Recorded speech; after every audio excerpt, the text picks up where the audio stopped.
ঢালিউডের জনপ্রিয় অভিনেত্রী তমা মির্জা 2022 সালে খাঁচার ভেতর অচিন পাখি ওই ফিল্মটি রায়হান রাফির পরিচালনায় প্রথম অভিনয় করেন তিনি।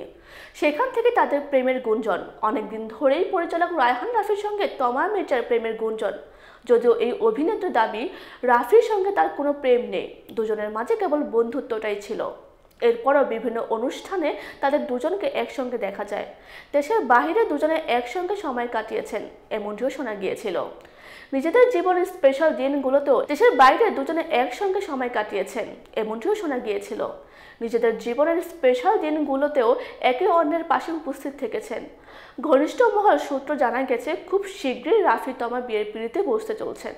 আবার হঠাৎ শোনা যায় তাদের প্রেম সম্পর্ক ভাঙনের খেলা।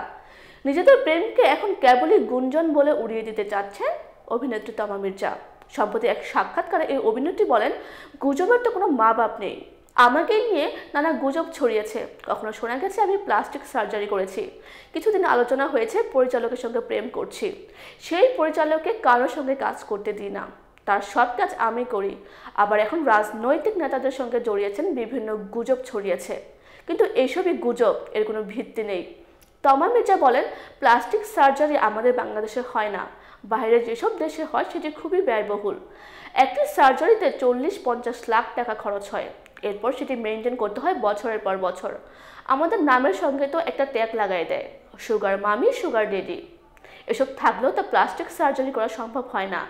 এদিকে এর আগেও এক সাক্ষাৎকারে রাফি বলেন, তমার সঙ্গে তাকে নিয়ে যে গুঞ্জন শোনা যায় সেটি আর নেই, তবে তাদের বন্ধুত্বটা আগের মতোই আছে। রাফির ভাঙনের এই ইঙ্গিতকে এবার পূর্ণতা দিলেন তমা। ভারতীয় এক গণমাধ্যমের দেওয়া সাক্ষাৎকারে তিনি বলেন, শুধু প্রেমের সম্পর্ক নয়, ফাটল ধরেছে বন্ধুত্বেও। এছাড়া রাফির সঙ্গে আর কাজ না করারও ইঙ্গিত দিয়েছেন এই অভিনেত্রী। তমা মির্জা বলেন, ভালোবাসা সরে গেলে বন্ধুত্ব থাকে নাকি নতুন করে বন্ধুত্ব হতে পারে সত্যি আমার জানা নেই।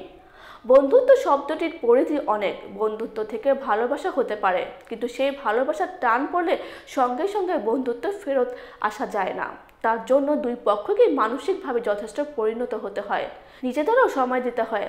আমি নিজেকে সময় দিচ্ছি, কে কি বললো পাত্তা দিচ্ছি না।